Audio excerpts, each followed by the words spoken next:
ಕನ್ನಡಿಗರಿಗೆ ನಮಸ್ಕಾರ. ಇದು ಈ ದಿನ ಕ್ವಿಕ್ ಸುದ್ದಿಗಳ ಹೂರಣ. ನೀವು ನೋಡ್ತಾ ಇದ್ದೀರಾ ಬಿಪಿ ನ್ಯೂಸ್ ಕನ್ನಡ. ನಾನು ಭುವನ. ಅಹಮದಾಬಾದ್ ವಿಮಾನದ ಪ್ರಯಾಣಿಕ ಒಬ್ಬ ಬ್ಯಾಗ್ನಲ್ಲಿ ಬಾಂಬ್ ಇದೆ ಅಂತ ಬೆದರಿಕೆ ಹಾಕಿದ ಘಟನೆ ಕೆಂಪೇಗೌಡ ಅಂತಾರಾಷ್ಟ್ರೀಯ ವಿಮಾನ ನಿಲ್ದಾಣದಲ್ಲಿ ನಡೆದಿದೆ. ಪರಿಣಾಮ ಕೆಲಕಾಲ ಏರ್ಪೋರ್ಟ್ನಲ್ಲಿ ಆತಂಕದ ಸ್ಥಿತಿ ನಿರ್ಮಾಣವಾಯಿತು. ಸದ್ಯ ಬಾಂಬ್ ಬೆದರಿಕೆ ಹಾಕಿದಂತ ಬೆಂಗಳೂರು ವಲಯದ ಅಬು ಅಕೀಲ್ ಅಜರ್ ಜಾದ್ ಎಂಬಾತನನ್ನ ಏರ್ಪೋರ್ಟ್ ಭದ್ರತಾ ಸಿಬ್ಬಂದಿ ವಶಕ್ಕೆ ಪಡೆದು ಪೊಲೀಸರಿಗೆ ಒಪ್ಪಿಸಿದ್ದಾರೆ. ಕಾಂಗ್ರೆಸ್ ಸರ್ಕಾರದ ಆಡಳಿತಕ್ಕೆ 1000 ದಿನಗಳು ಪೂರ್ಣಗೊಳ್ತಾ ಇರೋ ಹಿನ್ನೆಲೆ ಮುಖ್ಯಮಂತ್ರಿ ಸಿದ್ದರಾಮಯ್ಯ ಅವರು ಫೆಬ್ರವರಿ 13ರಂದು ಹಾವೇರಿಯಲ್ಲಿ ನಡೆಯುವ ಸಾರ್ವಜನಿಕ ಸಮಾರಂಭದಲ್ಲಿ 1 ಲಕ್ಷಕ್ಕೂ ಹೆಚ್ಚು ಜನರಿಗೆ ಮನೆ ಮಾಲೀಕತ್ವ ಹಕ್ಕುಪತ್ರಗಳನ್ನು ವಿತರಿಸಲು ಮುಂದಾಗಿದ್ದಾರೆ. ದಶಕಗಳಿಂದ ತಮ್ಮ ಮನೆಗಳಲ್ಲಿ ವಾಸ ಮಾಡ್ತಾ ಇದ್ದಂತ ಕಾನೂನುಬದ್ಧ ಹಕ್ಕುಪತ್ರವಿಲ್ಲದೆ ಬದುಕ್ತಾ ಇದ್ದಂತ ಅಸಹಾಯಕ ಕುಟುಂಬಗಳಿಗೆ ಭದ್ರತೆ ಒದಗಿಸುವ ಉದ್ದೇಶದಿಂದ ಈ ಅಭಿಯಾನ ಹಮ್ಮಿಕೊಳ್ಳಲಾಗಿದೆ. ಕರ್ನಾಟಕ ಹೈಕೋರ್ಟ್ ನ್ಯಾಯಮೂರ್ತಿಗಳ ನೇಮಕಾತಿಯಲ್ಲಿ ಹಿಂದುಳಿದ ವರ್ಗಗಳಿಗೆ ಸೂಕ್ತ ಪ್ರಾತಿನಿಧ್ಯ ನೀಡ್ತಾ ಇಲ್ಲ ಅಂತ ಬೆಂಗಳೂರು ವಕೀಲರ ಸಂಘ ಅಸಮಾಧಾನ ವ್ಯಕ್ತಪಡಿಸಿದ್ದು, ಕರ್ನಾಟಕ ಹೈಕೋರ್ಟ್ನ ಮುಖ್ಯ ನ್ಯಾಯಮೂರ್ತಿ ವಿಭು ಬಕ್ರು ಅವರಿಗೆ ಪತ್ರ ಬರೆದಿದೆ. ಇತ್ತೀಚಿನ ನೇಮಕಾತಿ ಪ್ರಕ್ರಿಯೆಯಲ್ಲಿ ಸಾಮಾಜಿಕ ನ್ಯಾಯವನ್ನ ಕಡೆಗಣಿಸಲಾಗಿದೆ ಅಂತ ಸಂಘವು ಜನವರಿ 28ರಂದು ಬರೆದಂತ ಈ ಪತ್ರದಲ್ಲಿ ಕಳವಳ ವ್ಯಕ್ತಪಡಿಸಿದ್ದಾರೆ. ಚಿಕ್ಕಮಗಳೂರು ಜಿಲ್ಲೆಯಲ್ಲಿ ಬೀದಿ ನಾಯಿಗಳ ಕಾಟ ದಿನದಿಂದ ದಿನಕ್ಕೆ ಹೆಚ್ಚಾಗ್ತಾ ಇದೆ. ಸಾರ್ವಜನಿಕರಲ್ಲಿ ಭಾರಿ ಆತಂಕ ಸೃಷ್ಟಿಯಾಗಿದೆ. ಕೇವಲ 1 ತಿಂಗಳಲ್ಲಿ ಜಿಲ್ಲೆಯಾದ್ಯಂತ 1000ಕ್ಕೂ ಹೆಚ್ಚು ಜನರು ಬೀದಿ ನಾಯಿಗಳ ದಾಳಿಗೆ ಒಳಗಾಗಿರೋದು ಬೆಳಕಿಗೆ ಬಂದಿದೆ. ಸ್ಥಳೀಯರು ರಸ್ತೆಗಿಳಿಯಲು ಹೆದರುವ ಪರಿಸ್ಥಿತಿ ಎದುರಾಗಿದೆ. ನಾಯಿ ದಾಳಿಗೆ ಒಳಗಾದಂತ ಎಲ್ಲಾ ಗಾಯಾಳುಗಳ ಜಿಲ್ಲೆಯ ವಿವಿಧ ಸರ್ಕಾರಿ ಆಸ್ಪತ್ರೆಗಳಲ್ಲಿ ಚಿಕಿತ್ಸೆ ಪಡಿತಾ ಇದ್ದಾರೆ ಅಂತ ಹೇಳಲಾಗ್ತಾ ಇದೆ. ಕರ್ನಾಟಕದಲ್ಲಿ ಈ ವರ್ಷ ಮಂಗನ ಜ್ವರಕ್ಕೆ ಮೊದಲು ಸಾವು ಸಂಭವಿಸಿದೆ.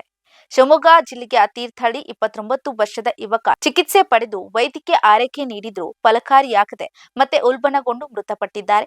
ಆರೋಗ್ಯ ಅಧಿಕಾರಿಗಳು ಮಂಗನ ಕಾಯಿಲೆ ಸೋಂಕನ್ನು ದೃಢಪಡಿಸಿದ್ದಾರೆ. ದುರ್ಬಲ ಜಿಲ್ಲೆಗಳಲ್ಲಿ ಕಣ್ಗಾವಲು ಮತ್ತು ತಡೆಗಟ್ಟುವ ಕ್ರಮಗಳನ್ನು ಅಧಿಕಾರಿಗಳು ಹೆಚ್ಚಿಸಿದ್ದಾರೆ. ಬಳ್ಳಾರಿ ಪ್ರಕರಣದಲ್ಲಿ ಉಪಮುಖ್ಯಮಂತ್ರಿ ಡಿಕೆ ಶಿವಕುಮಾರ್ ನಡೆದುಕೊಂಡ ರೀತಿ ನೋಡಿದ್ರೆ ಅವರು ಮುಖ್ಯಮಂತ್ರಿ ಸ್ಥಾನಕ್ಕೆ ಹೋಗಲು ಭಗವಂತ ಅವಕಾಶ ಮಾಡಿ ಕೊಡಬಾರದು. ಮುಖ್ಯಮಂತ್ರಿಯಾಗಿ ನೀವೇ 2.5 ವರ್ಷ ಮುಂದುವರಿಬೇಕು ಅಂತ ಮುಖ್ಯಮಂತ್ರಿ ಸಿದ್ದರಾಮಯ್ಯಗೆ ಗಂಗಾವತಿ ಶಾಸಕ ಗಾಲಿ ಜನಾರ್ದನ್ ರೆಡ್ಡಿ ಅವರು ಬೆಂಬಲ ವ್ಯಕ್ತಪಡಿಸಿದ್ದಾರೆ. ಕುವೈತ್ನಿಂದ ದೆಹಲಿಗೆ ಹೊರಟಿದ್ದಂತ ಇಂಡಿಗೋ ವಿಮಾನಕ್ಕೆ ಬಾಂಬ್ ಬೆದರಿಕೆ ಕರೆ ಹಾಗೂ ಹೈಜಾಕ್ ಮಾಡುವ ಕುರಿತು ಬೆದರಿಕೆ ಬಂದ ಹಿನ್ನೆಲೆ ಅಹಮದಾಬಾದ್ ವಿಮಾನ ನಿಲ್ದಾಣದಲ್ಲಿ ತುರ್ತು ಭೂಸ್ಪರ್ಶ ಮಾಡಲಾಯಿತು. ಬೆಳಗ್ಗೆ 6:40ರ ಸುಮಾರಿಗೆ ವಿಮಾನ ಸುರಕ್ಷಿತವಾಗಿ ಇಳಿಯಿತು ಅಂತ ವಿಮಾನ ನಿಲ್ದಾಣದ ಅಧಿಕಾರಿಯೊಬ್ಬರು ತಿಳಿಸಿದ್ದಾರೆ. ವಿಮಾನವು 180 ಪ್ರಯಾಣಿಕರನ್ನ ಹೊತ್ತೊಯ್ದಿತ್ತು. ಅವರೆಲ್ಲರೂ ತಕ್ಷಣವೇ ಸ್ಥಳಾಂತರಿಸಲಾಗಿದೆ ಅಂತ ವಿವರವಾದ ಭದ್ರತಾ ತಪಾಸಣೆಗೆ ಒಳಪಡಿಸಲಾಯಿತು ಅನ್ನೋ ಮಾಹಿತಿನ ಅಧಿಕಾರಿಗಳು ತಿಳಿಸಿದ್ದಾರೆ. ಅಮೆರಿಕದಲ್ಲಿ ಮಾರಾಟವಾಗುವ ಯಾವುದೇ ವಿಮಾನಗಳ ಮೇಲೆ 50% ಸುಂಕ ವಿಧಿಸುವುದಾಗಿ ಅಧ್ಯಕ್ಷ ಡೊನಾಲ್ಡ್ ಟ್ರಂಪ್ ಕೆನಡಾಕ್ಕೆ ಬೆದರಿಕೆ ಹಾಕಿದ್ದಾರೆ. ಪ್ರಧಾನಿ ಮಾರ್ಕ್ ಕಾರ್ನಿ ಅವರೊಂದಿಗೆ ಭಿನ್ನ ಅಭಿಪ್ರಾಯ ಹೆಚ್ಚುತ್ತಾ ಇರುವಂತಹ ಮಧ್ಯ ಅಮೆರಿಕದ ಉತ್ತರ ನೆರೆಯ ರಾಷ್ಟ್ರಗಳೊಂದಿಗಿನ ವ್ಯಾಪಾರ ಯುದ್ಧದಲ್ಲಿ ಇದು ಅಮೆರಿಕದ ಇತ್ತೀಚಿನ ದಾಳಿಕೆಯಾಗಿದೆ. ಐರ್ಲೆಂಡ್ ನಾಯಕ ಫಾಲ್ ಸ್ಟಿಲಿಂಗ್ ಯುಎಇ ವಿರುದ್ಧದ ಪಂದ್ಯದಲ್ಲಿ ರೋಹಿತ್ ಶರ್ಮಾ ಅವರು ದಾಖಲೆಯನ್ನ ಮುರಿದು ಅತಿ ಹೆಚ್ಚು ಅಂತಾರಾಷ್ಟ್ರೀಯ ಟಿ20 ಪಂದ್ಯಗಳನ್ನಾಡಿದಂತಹ ಆಟಗಾರ ಎನಿಸಿಕೊಂಡಿದ್ದಾರೆ.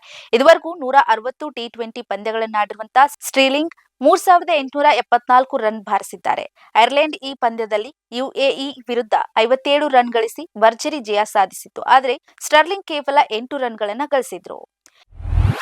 ಇದಾಗಿತ್ತು ಈ ದಿನದ ಪ್ರಮುಖ ಸುದ್ದಿಗಳ ಹೂರಣ. ಸಮಗ್ರ ಸುದ್ದಿಗಳಿಗಾಗಿ ಸದಾ ಗಮನಿಸಿ ಬಿಬಿ ನ್ಯೂಸ್ ಕನ್ನಡ. ಇದು ಕನ್ನಡಿಗರ ಪ್ರತಿಧ್ವನಿ.